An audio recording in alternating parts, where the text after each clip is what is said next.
Hello, time for part last, I hope. So we just spent some time talking about attachment theory, and I think any time you spend reading about attachment theory is time well spent. It really is powerful stuff. So we have all of these pieces of who we are, and then it becomes time to present ourselves, okay? So there's a whole section of this chapter that is really good about presenting yourself. And we have to understand that this is a true statement. People know and judge the you who communicates with them, not the you keep inside. Okay? And this isn't bad, okay? We all have a front that we put on. We'll have a face, is what we call it in this chapter. We all have a face.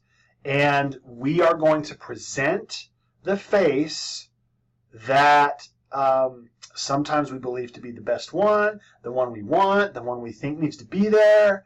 All of this is there, by the way. Your self-awareness, your self-concept, your self-esteem, right? Social comparison, reflected appraisal, looking glass self, ideal self, ought self, attachment theory, when we're connecting, all of this comes to bear. Oh, gender, culture, it's all there, okay? And so there's going to be the you that you put forward. Now, the distance between the public self and the private self, right? So let's look. You've got the public self. That's the one you put forward. That's the face that everyone's going to see, okay? All right? The face will have masks, okay? And we put masks on our public self, designed to conceal our private self. How many masks do we have? What's the distance between the public and the private? Sometimes the distance between the public and the, let's do it this way. Sometimes the distance between the public and the private is really small, okay? Other times it's really big. And so what you have to do is first of all, understand we all have a face, we all wear masks. I've got my professor mask on right now. And I'm less my private self right now because I'm screencasting to students, okay? Now, am I relatively the same guy? Yeah, but there is a mask that I put on, and that is important for me to put that forward as a professor, okay? And then embarrassment can result when something contradicts your face that comes forward, okay? So when I stutter on screencast or in front of a room full of people, it doesn't embarrass me anymore. It used to. But sometimes that contradicts the face of I'm a smart, educated, articulate person, and then I stutter, and that ruins it, right? So you've got the mask, you've got your public self, you've got your private self. So not only do you just have everything that makes up yourself, you then like bifurcate it into this public and private thing where you pull out one when you're in public, and then you've got the one that you pull forward. It's actually more like this. They circle back and forth on each other. One is always present, okay, with what you're doing. So we take this, and one of the reasons we carefully craft the presentation of ourselves is to create interpersonal relationships. On some level, we all crave that connection. Even as a dismissive attacher, even the fearful attacher craves it on some level. They just are either more or less avoidant in regards to what happens. And so, do fearful attachers get in relationships? Yes. Even though everything inside of them says, no, don't do it. It's going to end in horrible, fiery, emotional carnage. And sometimes they do. Especially because our attachment styles, by the way, I should have said this in the previous screencast with it, but our attachment styles attract other certain attachment styles. So as someone who is a dismissive connector, guess who I'm drawn to? I'm drawn to that preoccupied connector, that one that because we look for things that confirm who we are. Amazingly, I will find myself with a preoccupied connector, and they'll be extra clingy. Okay, so these attachment styles create patterns in our lives. So you have your hidden and your revealed self is another way of diving more into this. So you've got your public and your private, and then in our interpersonal relationships, we've got different layers of ourself, okay? So if you want to divide it up into quadrants, and we're gonna, because hey, that's what we do here, right? Some of ourselves are open to self-reflection. Some of them are open to sharing with other people, and others remain hidden. So we have public, hidden, blind, and unknown, okay? So let's talk about the Johari window. We're gonna finish up with this and a little bit on self-disclosure, okay? This is in your book. This is good stuff. In the midst of all this crazy self-business, you've got quadrants that you know more and less about, okay? Quadrant 1, the public area. These are aspects of yourself that you and others are aware of. In fact, yeah, it actually says it right there, okay?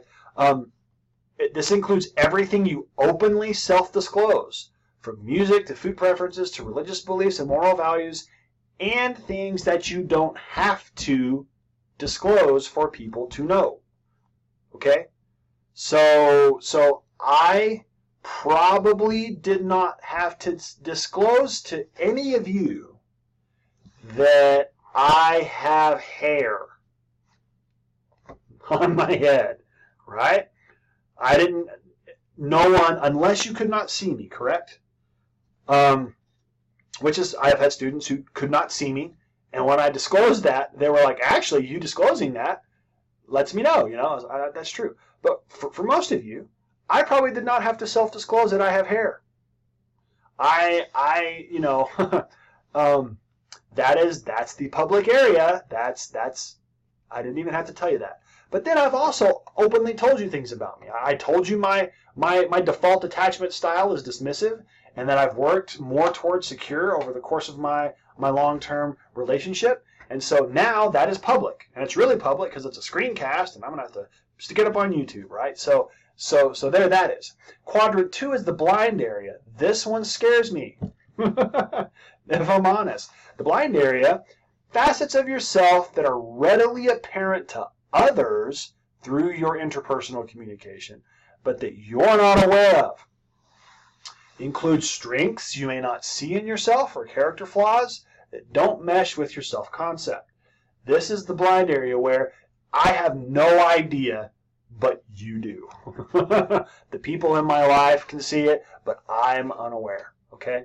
The idea is to be able to get as much out of the blind area as possible, for us to be as self-aware as possible. Self-awareness is actually good for us.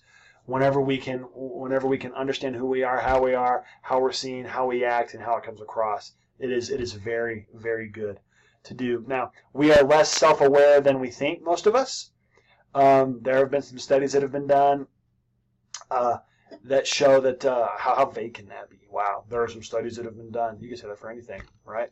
Well, what the research shows is that we think we're self-aware when we're not quite as self-aware as we think we are, and people who think they're self-aware, especially, are probably not self-aware. So I'll talk more about that at another time.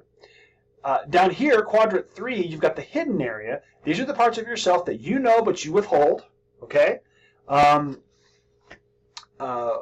This can be destructive thoughts, impulses, fantasies, disturbing life experiences you don't want to tell people about or that don't fit. This makes perfect sense. This right here is the stuff probably that whenever you get to know someone, you're disclosing these things. Oh, hey, this is where, so some of it is the stuff that you're aware of and you're just not telling people. It's none of their business yet, you know. This description, by the way, makes it sound like major stuff. Some of it is. Others of it is minor things that you don't know about me if I don't tell you. All right? There are things about me that you don't know unless I tell you. Like, I'm not going to tell in a screencast my home address. That stays hidden. I know it, but I'm not telling it. Okay? Makes sense? And then over here you've got the unknown area, and this is really interesting. Aspects of yourself that you and others aren't aware of. Okay? So these are good examples, such as unconscious motives and impulses that strongly influence your communication and relationships.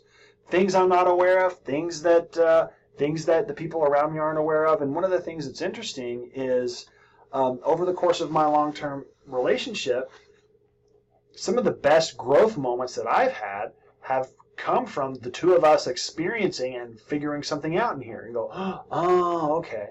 Okay, while you can't gain access to your unknown area through critical self-reflection, you can indirectly infer aspects of your unknown area by observing consistent patterns in your behavior. This is, I did not know I was dismissive. I did not know I was a dismissive attacher until I started to look at my patterns in my relationships. Folks, I was broken up with one time. And every single other relationship that I was in, I ended. And it was because they were being clingy and what I thought was codependent. And when you start to go, you know what, that's probably not true. Whenever I started to gain some knowledge and realize, wow, codependence doesn't happen as often as I thought it did. Secondly, when I start to look at my patterns of thought and patterns of behavior, I started to go, wow, that might be where I fit. And that was part of the unknown that became part of my known, but I didn't tell everybody until I started teaching on it, right? So folks, you've got these different parts of the self, and it all centers around self-awareness, links to our self-concept, self-esteem, and self-disclosure, okay? So self-disclosure is just simply revealing private information about yourself to others. And folks, I will say this over and over again over the course of our semester, but self-disclosure is the currency of intimacy. Self-disclosure is the currency of intimacy. And it links to this interpersonal process model of intimacy, okay? The closeness we feel toward others is created through self-disclosure and the responsiveness of listeners. Are there other things that can create intimacy? Yes, but nothing as consistent and reliable as self-disclosure, okay? Yes, crazy life experiences can bond people together, but the bond is not necessarily intimate. Does that make sense? You can have a bond with someone, and it can be strong, but it's not intimate if there's not self-disclosure, okay? So that's what this model will tell us, okay? That's essentially what it says. So again, I can be bonded with my teammates if I'm on a team or something because we did the thing together or whatever, and that bond could be strong but not intimate, okay? And intimacy is what we crave. On some level, all of us, right? We crave it. That's why we still attach even though we're dismissive, right? I still craved intimacy, but I just, had my dismissive nature about it. And then lastly, folks, so we're talking about self-disclosure. We're going to talk about self-disclosure, by the way, more whenever I do the social penetration theory screencast for our theories, okay? So we'll talk more about this. But self-disclosure, simply put here, folks, all of us are going to have our own notions of it. We're all going to have our own ideas about it. It is revealing information about ourselves that someone wouldn't know unless we told them. So it varies across and within cultures. It happens more quickly online. It is good for our mental health to have self-disclosure. That's one of the reasons why relationships are actually good. By the way, relationships across the board, especially when they're healthy relationships, enrich our lives. People live longer. It's crazy just the impact of having a relationship. And it doesn't necessarily have to be romantic, okay? Just being with other people is good for us. And I have to remind myself that as a dismissive attacher. It promotes mental health, and it occurs among men and women equally. We tend to think, self-disclosure, it gets stereotyped as being with women. It's actually not. It occurs among men and women equally. Men self-disclose, women self-disclose. They disclose about different things, okay? But it's equally as important, and it happens as often, okay? So, folks, that is the end of our screencast series on the self. If you have any questions, please let me know. This is really good stuff. Dive in more to the book. There's a lot I left out of these screencasts, and I will see you in the discussions. Bye-bye.